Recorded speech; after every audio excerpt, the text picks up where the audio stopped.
How you doing, folks? We're here in the new studio podcast room. Two special guests they featured on the channel before. I am here with farmers and contractors Christopher Duffy and James Geoghagan. Lads, thanks for coming up. No bother, Dwayne. More than welcome to have us here. Thanks. Yeah. What sort of a year had yous? It didn't turn out too bad. At the beginning, it was looking like Armageddon. When you were blowing the shed with me and the cats meowing and the wind blowing and we couldn't keep the sign standing with the wind. At that stage, it looked like there was going to be no crop sowed and it looked like there was going to be no silage made. And after that, in the space of 4 weeks, I think we were nearly in the fields lifting grass, and it wasn't a bad year. I discussed it with a dairy farmer yesterday. We had a good year enough at the silage. Farmers have good silage and pits and things like that, where on the dairy end of things, it wasn't a good grazing year. You know what I mean? And that, but they've made up what they lost in the spring. They've made up for now in the good weather now over the last 2 months, you might say, really. You know, and that's a bit of respite. So the year wasn't too bad. No, it's definitely not as doom and gloom as it was last spring. Like a lot of lads have got it, like even the price of milk up there now, price of beef fairly good, lamb is good all year. So in general, lads are reasonably happy at the minute. Maybe the tillage men had a great year, but in fairness, like the farmers are probably in a lot steadier position than they were a year ago. So like it hasn't been a bad year. We got through a lot of work.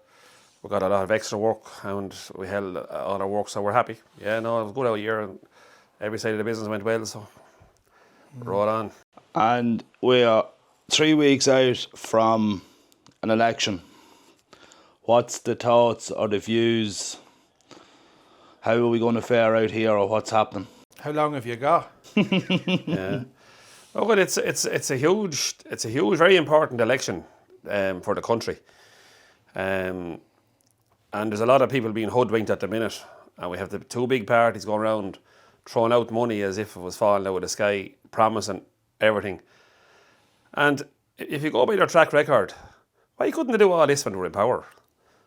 Like, you have Fine Gael coming out the other day saying, oh, we're going to drop the VAT rate to 11%. Like, Independent Ireland put in a motion a few weeks ago, and there was a vote in Leinster House to drop the VAT rate from 13.5 to 9, and Fine Gael voted against that. Fianna Fáil voted against that. So, like, here they are now, 2 weeks later, thinking it's the best idea since sliced bread. So, like, how can you trust the like of that sort of politics? Yeah. Like, it's shocking. It's shocking what they're doing. And like they'll only get the opportunity to do it again if they're let. Yeah. You know, and people need to realise, like, when you're casting your vote, when you're going out and you're putting an X or whatever it is and counting your ones and your twos and your threes, and you're looking at faces that was on that ballot the last time and you voted for them, did they improve your life over the last term of a government? And in most cases, the answer is no. We have a health service that's a disaster.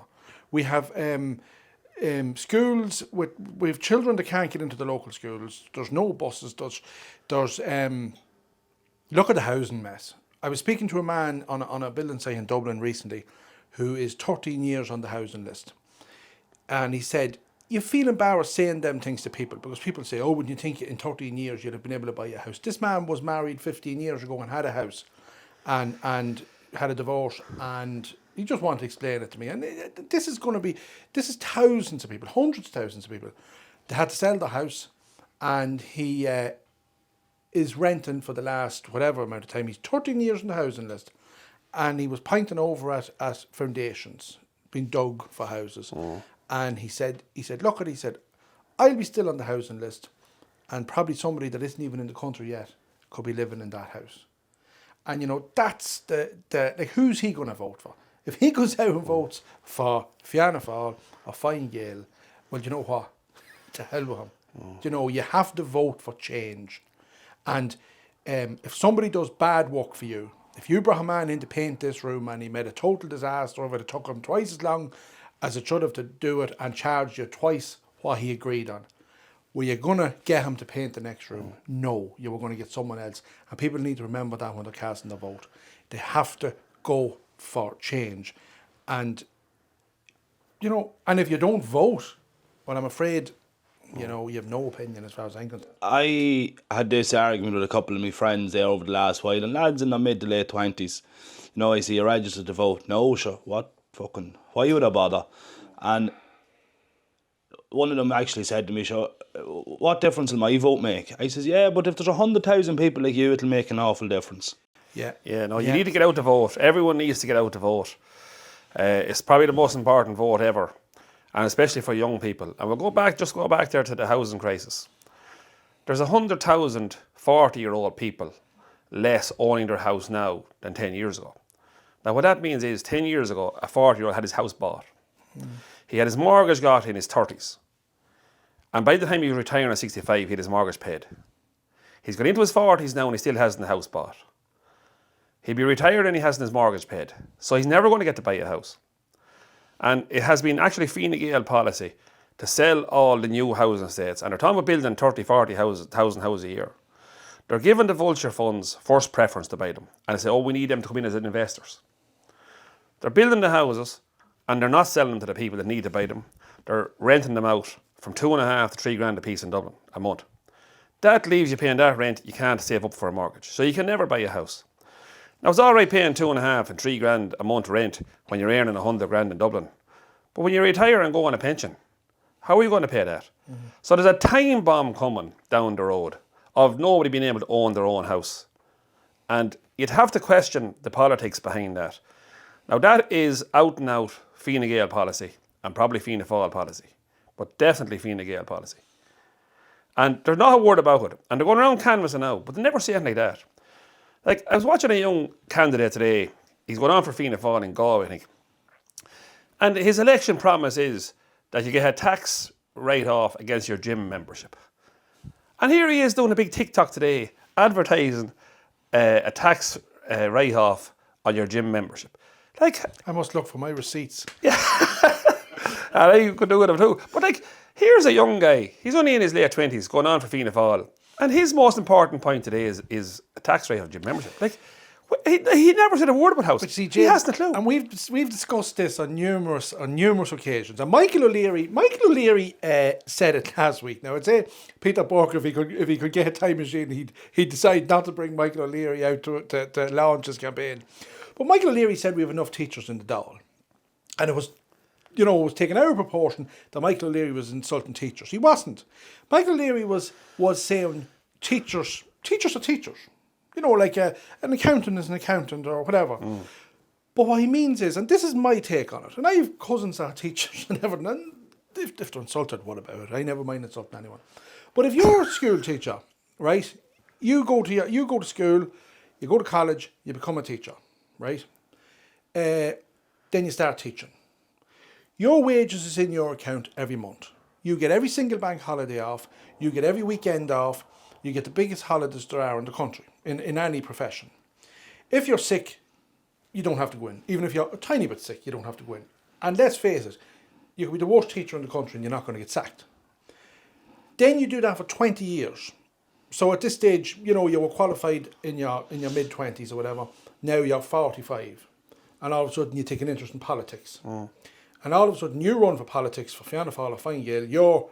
All of a sudden you're a minister for education after no time in the job. You have no life experience as to how you run a business, and a country is like a business.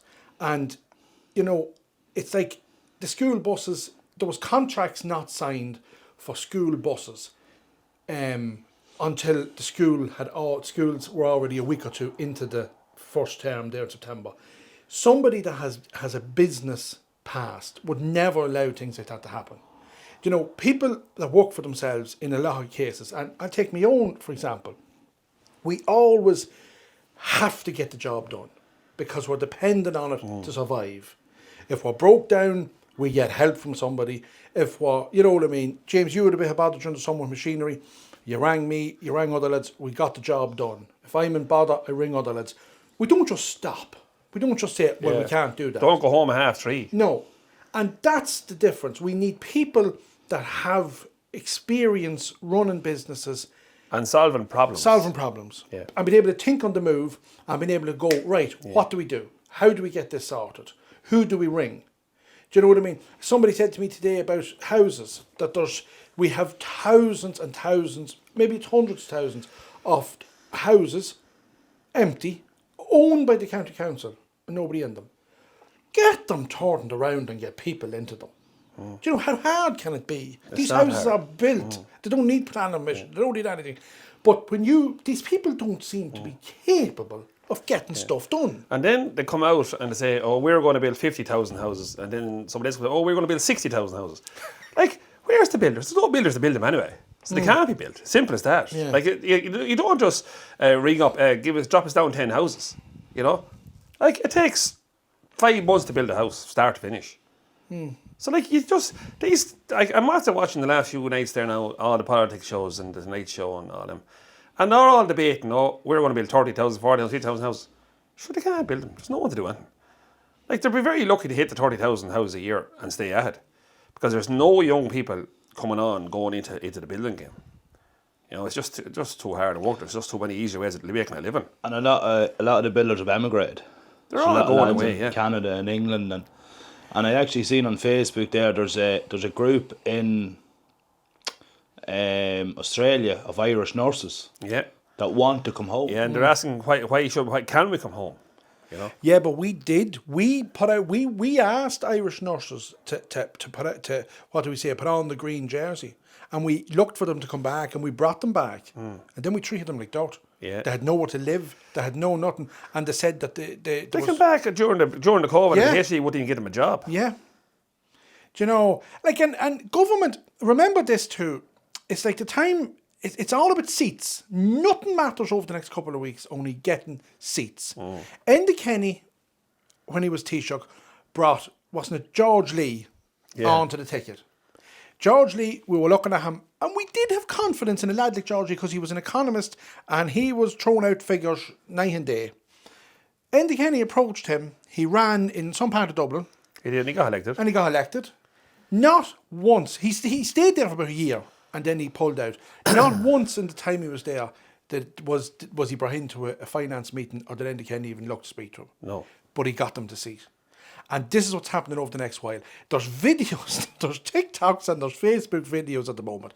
Peter Burke was making a pizza. Yeah. Right? Making a pizza. What's his name? Darragh O'Brien was going round canvassing and a video of this is what happens when he was mowing a lawn for some old people. He was planting flowers or something. This is all just nonsense. We don't need this. We need serious politicians. As I said there, I judge on track record. When Fine Gael came into power 14 years ago, there was 2,500 homeless Irish people and there was no homeless migrants. Today we have 14,500 homeless Irish people and about 100,000 homeless migrants living in tents. And Fine Gael are going around now telling us they did a good job. Like, well, people need to wake up to reality here. Like, this country is in dire straits. Absolute dire straits. Is this country not the richest per head capita? Did I not see that somewhere or read that somewhere that going by is it the GDP or it's the wealthiest country going by the amount of people per head? What is that based on? Even? What's that based on? Like, when you start talking about stats, does everybody know Ireland at the minute has the highest HIV rate in Europe? Does anyone know that? And the worst part about it is 90% of the patients are migrants. Now, when they get older with HIV, they're a huge burden on the health system. So what sort of a problem are we allowed into the country? And this is government policy to flood the country with migrants, which I do not agree with. And then Micheál Martin will stand up and says, oh, we need the migrants for the hospitals. The nurses that are coming in to work in the hospitals did not come into an IPAS centre. Sure, They came in with their passport in their hand, with their qualifications to work as a nurse or a doctor, and they're working as a nurse or doctor. They're not sneaking in through Belfast to get the taxi to Dublin and sleep on the side of the canal for 6 months. Not at all. When you say it's government policy, is it government policy or EU policy? It's government policy. Are we not forced to take X amount of migrants by the EU? Well, I have travelled in a good bit of Europe lately, and the only kip I've seen is Dublin. I was in Brussels a month ago, and there was no migrants hanging around. There was none of that crack. I was only in Germany. I was in Italy last week. I was in 3 Italian cities last week. Not a migrant to be seen. Poland took none. Took none. No. Like, I was in Dublin waiting for the bus down by the quays there at the end of August on a Saturday evening. And I had my daughter with me. And we said, we'll just do a survey on what we count as an Irish person walking past. What percentage would you think we came up with of Irish people walking past the bus stops where the bus pick up the people down by the Liffey? Less than 25%. 3%. 3% Irish is all we could see. And we're there for a half an hour and we did a survey. And we're down to 3% Irish. And like, this isn't far right. This isn't racist. This is just reality. Ireland has never been a racist country. We mentioned the hospitals. We've had nurses from the Philippines, doctors from all over the world treating us from we were babies. Yeah. You know what I mean? And we've, in all the service industries, the chicken, you never seen Irish people protesting at a meat factory somewhere because there was Brazilian workers in it. No. Because then people came into the country legally. If they had criminal records or if they had issues, it would have been flagged. You know, you knew who you had. It's in the last while, and where we have no accommodation, no services in areas, and the area is then flooded. And then we also have an issue where people are getting seriously rich. Yeah. We're turning people into multi-millionaires. Billionaires out of them. And that's people trafficking. If you're importing people to a certain area, and there's people getting serious financial gain out of it. The people are only a commodity. A lot of people are as a commodity. Yeah. And like, they say, there's no extra crime rate with the migrants. Is it up to something like 80% of the prisoners in Irish prisons now are migrants? A crazy stat. Crazy stat. And in the last week, there was a young lad knocked down not too far from, 25 miles from me last weekend and killed by a lad that's in the country 8 weeks. There was a court case yesterday and today going on where a Ukrainian guy driving on the wrong side of the road mowed a woman over. He's up in court today. Go down to Ballahadreen a few weeks ago. Young lad gang raped by a gang of migrants. Like, and this has all been swept under the carpet. This is not hardly making headlines. And this is Fianna Gael, Fianna Fáil policy. Why? I don't know. But it has to stop. I have no problem with anyone coming into the country. Come in. I brought in a guy from Lithuania to work years ago for me, drive tractor for me. Great guy. And a lot of his friends come in. They socialised. They spent their money here. They worked hard. Like all the Polish that come in, they all come in and work. Brilliant workers. But like what the government are letting in now, and we see that, as I said, and very few know this stat. I only came out there this week about the HIV. That's a serious, serious issue. I think as Irish people, we all know someone that has emigrated or went to another country to work. We did, yeah. And as a result of that, we are a bit more welcoming. You know, we welcome people if they come and they want to work because we know someone that was in their position. But the migrants coming in, they're not benefiting the country. My back road into Tullamore, I go in by the canal into Tullamore. And every day I pass that canal. I go into Tullamore about 3 days a week on business. I pass by exactly where Aisling Murphy was murdered. And every day I drive by, I think of her. And I know her father. Her father's a great musician. He plays in the local pubs down there. And I know exactly, and I think of her every day I pass it because it's there, but you're driving right by it, and I know where it is. The guy that killed her, Joseph Posov, I think is his name, migrant, free house in Tullamore, 9 years on social welfare in Tullamore. And an independent TD from Offaly brought it up in the Dáil about him. And Leo Varadkar stood up, and it's on the Dáil record. He said, hold on now, you can't say that about that man. That man was an Irish citizen who has paid his taxes in Ireland for 9 years. Now, Leo Varadkar was at that time was leader of Fianna Gael, and he told barefaced lies in Dáil Éireann, defending the gobshite murderer that killed the nicest girl that Offaly ever produced or Ireland ever produced. That was hard to stomach that. And there's not a word about it now in the election. You know, it's all being swept under, all that stuff is all being covered up. I just pray that the Irish people don't have amnesia when they go to the ballot box, because you know, like, we have, and as I say, what you said a while ago worries me about the amount of people who will say, oh, there's no point voting, none of them any good, there's none of them worth voting for. But just remember this, there's an awful lot of young people that weren't old enough to vote the last time. And they're 18 and they're 19 now and they have their vote. And what worries me about them is that they're a bit woke and they're a bit, and they're going by this and they're going by that and they're going by the other. And they're going to vote. Maybe they'll vote green because they're following a lot of this climate change and they think that it's, it's the farmers and it's the, that's killing the planet. So they'll vote green. And that's why we need the people on the other side to be casting their vote to cancel out that one. Do you know what I mean? It's very important. Yeah. So it is. And that is if one message comes from this video, because look at our audience that'll watch this is the people that get up, and to use Andy Kenny's phrase, the people that get up in the morning early, And he said that he was to represent the people who get up in the morning early. Well, I don't know who he represented. He didn't represent anyone that gets up early in the morning, or anyone that gets up late, or anyone that doesn't get up at all. He represented nobody. I think the problem with the Irish people is they're afraid of change. And we are kind of under the impression that we only have Fine Gael and Fianna Fáil, that they're the only people. A lot of people... I've heard in the last week, the advice being given out is, we need to vote for the big parties and get them in. And that advice is going out from farm organisations. We need to get in the people we need to vote for the people who are going to win as TDs. Like, the only good TDs in the last all were the independents. The only ones that stood up and fought for Ireland were the independents in the last all. Sinn Féin backed the government at every opportunity. And the climate bill went through, and Sinn Féin backed that. Now, Sinn Féin are in opposition. The climate bill was a disaster for Ireland. They gave Eamon Ryan the licence to ramp up carbon tax left, right and centre. Cost us a fortune.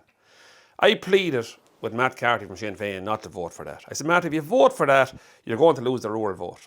At the time, Sinn Féin were about 34% in the polls. They voted for it, backed Eamon Ryan. Oh no, he says, we'll get in amendments. We can put in amendments and we can get all the harm taken over. They put in 200 amendments and Eamon Ryan threw the 200 in the bin. So Eamon Ryan's grain, the full climate bill went through. Now, he got a licence to build greenways all over Ireland.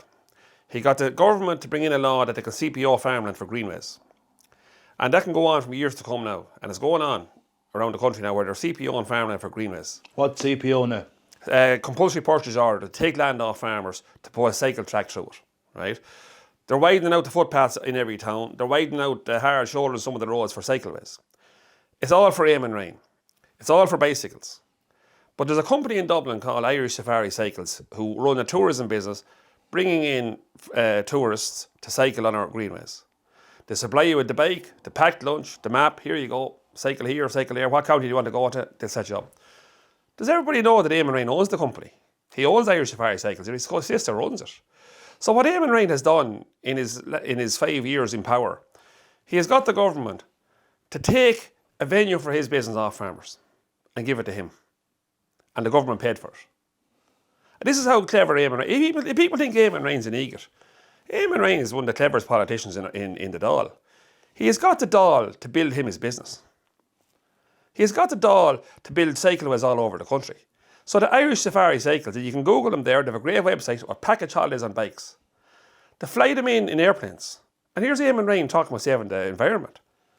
He's increased the traffic the traffic going through Dublin Airport. Like, Eamon Ryan is supposed to be good for the environment. Eamon Ryan is for one person only, that's himself. Like, it's crazy what's been done to the roads. Like I done a video myself on it there lately. The old Dublin road coming into Lusk, we'll say, coming from the way Balbriggan and that. I travel a couple of times a week, and that road now is a bicycle lane each side. 2 hard shoulders are gone. I used to be able to pull in to let the traffic by me.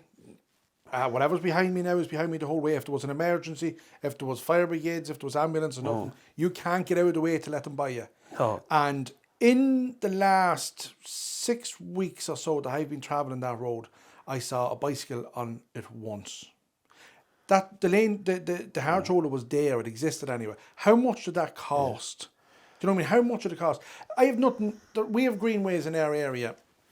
They're on the railway. You know what I mean? And look, it made use of the railway. The railway was there. I heard a lot of people saying, oh, well, the railway, that should have been, for transport. It was never going to be, it wasn't suitable. Well, some of them are not even being used now. No. They've tarred one up in our parish. Well, they've tarmac that's had it, never used. But I see the Greenway, our local Greenway now, is tarmac hadn't, and there's a car park and everything putting in. Now, we have roads in the locality, you know what I mean, that are barely fit for purpose. Yeah. So, the walkers and the cyclists have now taken priority over motorists. You know what the frustrating thing is? They still walk and cycle the main roads. Yeah. I was going up the N2 the other morning, 7 o'clock, about 6:30, and a lad on a horse, a black horse, and he wearing black clothes, on the N2 just after the brink. No, that's... there's 7:30 in the morning at this time of year, you can see very little. yeah. I couldn't believe it. Yeah. Yeah. Well, you could see anything up there. I seen cab up there not too long ago. But look, as I say, look, we could go on all night about the election. Like again, we'll go back to talk about the Green Party. Like anyone that will vote Green again, there's nothing green about the Green Party. Eamon Ryan is nothing green. For a start, he's tarmac, put down tarmac all over the country where it's not needed. Tarmac has the highest carbon footprint in the world. It's so pollutant. So here's Eamon Ryan polluting the country for his own benefit, and that's okay. So anyone that will vote Green, we'll just rule them out, and whatever chance we have, get them out of power. Now, I know I don't think we're going to have to tell anyone not to vote for them, but if you vote for the Greens, you're being coded at 2 eyes 100%, because it's nothing for the Green, it's for Eamon Ryan. But climate change is another thing. It's all about money. It's all about money. You take, for example, the trucks, the cars, the tractors, and take AdBlue, for example. What is the carbon footprint on producing AdBlue? Yeah. It has to be manufactured in a factory. I don't know what it's made out of. I think ammonia. pixie dust or something on ferries. Ammonia. It's ammonia, yeah. It's It's ammonia. ammonia. All it does is cause us problems. You know what I mean? Expense. If you've a new truck or a new lorry, a new tractor, a new van, chances are in the first couple of 1,000 hours, the only issues you'll have is with AdBlue. AdBlue sensors and pumps. What's the carbon footprint on mechanics constantly rooting at them?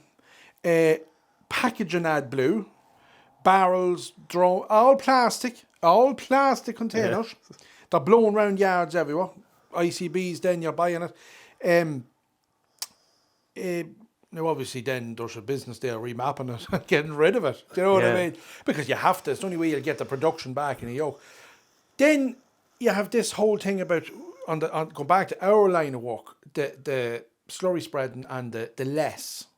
Do you know what I mean? The less. Well, in my view, less is more. Yeah. Because more emissions. it's more emissions. Yeah. And at the moment, we should be out spreading slurry. Weather's perfect. The weather, it's absolutely perfect. Couldn't be any better. It wasn't as good in the summertime. But instead, we're going into farms, we're setting up an agitator or an umbilical pump, whatever. We're burning diesel, we're agitating.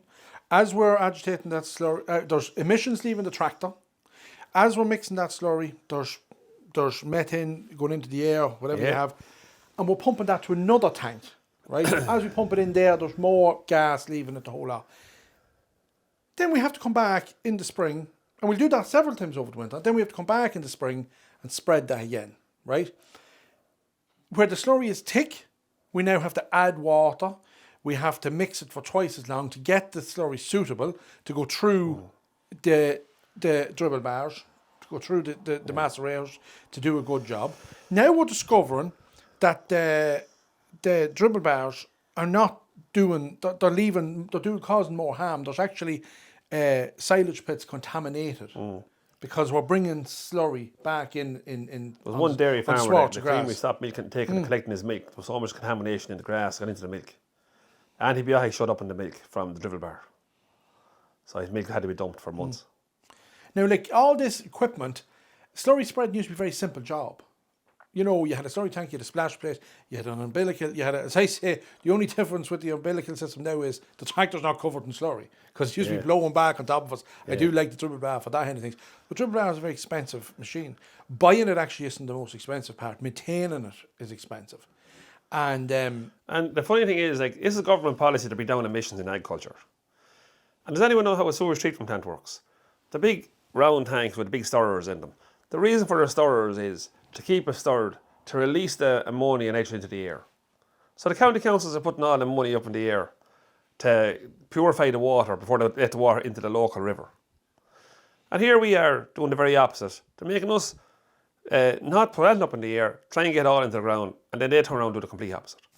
So where's the logic here? Where's the common sense? There's no common sense. No. And then talk about the sewage and the government again. Like every river in the country is polluted with town sewage, and they're claiming it's all treated and green. There's a river outside Mullingar, the River Brosna, and it passes the sewage treatment plant.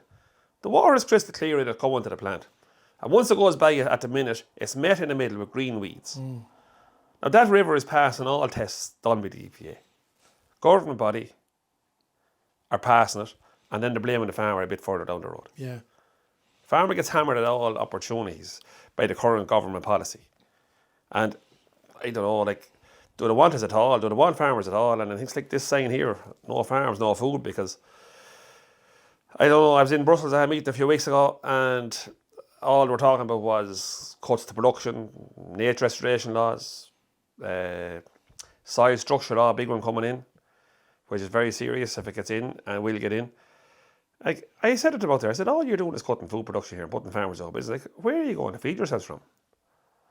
And our government policy, and another thing we learned out in Brussels was that all the rules that come in here, it's all Brussels policy.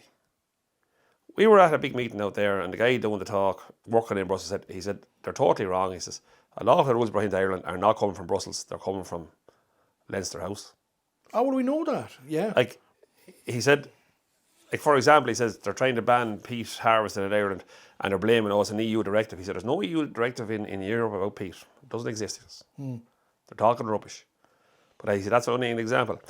I was on a farm. I showed you the video of it. We're so regulated in Ireland now by our department. We can't put a silage pit out in the green field. We have to have a slab and a shore and a tank. I was in a yard in Brussels. There was 3 grass silage pits on clay fields. We haven't been able to do that. Not since the 80s. No, I've never put silage on anything, only a slab of concrete. Yeah. You know, so I haven't. I can remember when it been so here's our government policy, and we'll go back and we'll blame Fianna Fáil and Fianna Fáil because they're two main parties in power for the last 100 years. They're allowing and they're interpreting the European rules totally over the top. Because we were on that farm, and it's a model farm, 260, the best cows I ever seen. And here was 3 grass silage pits, not on clay, or on clay, not on concrete. A model farm that we were brought to view when we were out in Brussels. And you could see the effluent. You could see the effluent moving along the ground. It's not that it would come in bone dry. You know, there's a rule brought in here by our department here this year that you can't stack ground bales 3 high. That's the sort of, I don't want to say bullshit. It is just pure bullshit. But that's our government policy. Our government policy is dictated by our TDs. So unless we start electing TDs with common sense, and if you go to the Agricultural Committee in Leinster House for the last 5 years, there's 1 or 2 TDs working brilliant. And the main man working brilliant was Michael Fitzmaurice, Independent Ireland TD from Roscommon. Only for Fitzmaurice up there, we were in huge trouble. And since that, Fitzmaurice and Michael Collins in Cork and Richard Donoghue there in Limerick have formed a party called Independent Ireland. And now they've run a lot of candidates in the local elections, they've got them elected, and now they're running in the election next few weeks. Our only hope is to get a group of them together, up to about 15 TDs, to replace the Greens in power. And then let it be either Fianna Fáil, Fine Gael, Sinn Féin, whichever. Pick what you like out of that group. But unless we get our independent, and not just independent, because you see people on Facebook, they're giving out, but should independents vote for this? There is an independent there that's ex-Fine Gael, and it's not ex-Fine Gael at all, it's actually still Fine Gael. But they're not in Independent Ireland, so don't be mixing up independence and Independent Ireland. That's a big thing. A lot of people don't understand the difference in that. A lot of people, sure, an independent vote is a waste of vote. It's not. Independent Ireland now is an official party of like-minded people from rural Ireland working together for the good of rural Ireland. And that's a very important point that a lot of people have to understand. Now, I don't think there is Independent Ireland candidates in every constituency. But wherever they are, if we get them elected, we have some chance going Now, forward. these independents, these ex-big party independents that are abstaining from votes and things like that, they are no addition to us. No. Do you know what I mean? So be careful with your independent. Yeah. Look into them, see where they came from. Because if you have somebody who is too connected to a bigger party, like abstaining from votes is just the same as voting with the big party. Because it was the party had the numbers to get the vote across, but they needed people to vote against it. And we've seen that. Now, there is some of those independents that left bigger party, but they left because they could see what was wrong with the bigger party. They're good. Like we had a hate speech law there voted in not that long ago, and you had Verona Murphy, you had Peter Fitzpatrick in Loud, you had Dennis Nocton, I think. Yeah. And these didn't vote. There was 5 independents, and you have to stand back and say, it's not that they just weren't available that day. It's not that they just were sick. They chose not to because they didn't want to be seen to vote with it. They wouldn't vote with it, but they also didn't want to be seen voting against it. But they might as well have voted for it. And another thing that was voted on there lately was Peadar Tobin from Aintu was with us in Dublin 5 years ago when we blocked Dublin. And he brought out a bill and he did a lot of legal work on it about meat factories cutting the price of beef and trying to buy beef under the cost of production. This was shocking now when I seen this the other night. Now, Peadar Tobin did a lot of legal work on that. Got it all done. Got it through 4 or 5 years of government before it could get a vote on it. Now, he was doing that before the last election. And Fianna Fáil were in opposition. For a base price. Yeah, for base price. Fianna Fáil backed this bill 100% when they weren't in power. It only came to a vote 2 weeks ago before the Dáil dissolved. And Fianna Fáil and Fine Gael voted against that bill. They voted basically to give Larry Goodman a licence to give the likes for beef and pay farmers feck all. Yeah. And here was the same Fianna Fáil who thought this was a great idea 5 years ago before they were in power. So what's changed? What has brainwashed them since? Like, it's shocking. Like, there's TDs who have just turned from, like, and when we were in Dublin at the beef factory gate protests, Charlie McGonagall was the spokesperson for agriculture for Fianna Fáil. And he stood up, Michael Creed was the Minister for Agriculture. And McGonagall stood up and he says, we need to get rid of the 3 or 4 movement rule, we need to get rid of the 30-month rule, we need to get rid of all these, they're a disaster. By default, within 6 months, McGonagall was Minister. He's the third choice Minister, and don't ever forget that either. He's only the third choice Minister for Agriculture. But anyway, he was Minister. Why did they go then and do what he said he was going to do 6 months earlier, stand up in the Dáil? He stood up in the Dáil, he said, we need to change these things. We need to change 30 months, 4 movements, all this. Became Minister 6 months later. Well, you see, there's no accountability. And that's what you have to be careful for. At the moment, over the next 3 weeks, you've been painted this picture of a perfect country after the election. Yeah. It's as if you're going to wake up a few days after the election and everything's going to be finished. There'll be sparkles. They'll be cutting the ribbon on the children's hospital. Yeah. Do you know what I mean? There'll be no children waiting on for scoliosis treatment. Are they the ones that Simon Harris said he'd have cured in 6 months 5 years ago? Yeah, when he was the minister. Oh yeah, and that's what, 5 years ago? And they're going to be cured in 6 months and they're still not cured? A Simon Harris promise? And you go around now making promises. You know what you can do with Simon Harris promises? Yeah. Stick them up where the sun doesn't shine. It's in our hands. The politicians, they're dependent on us. We're hiring them.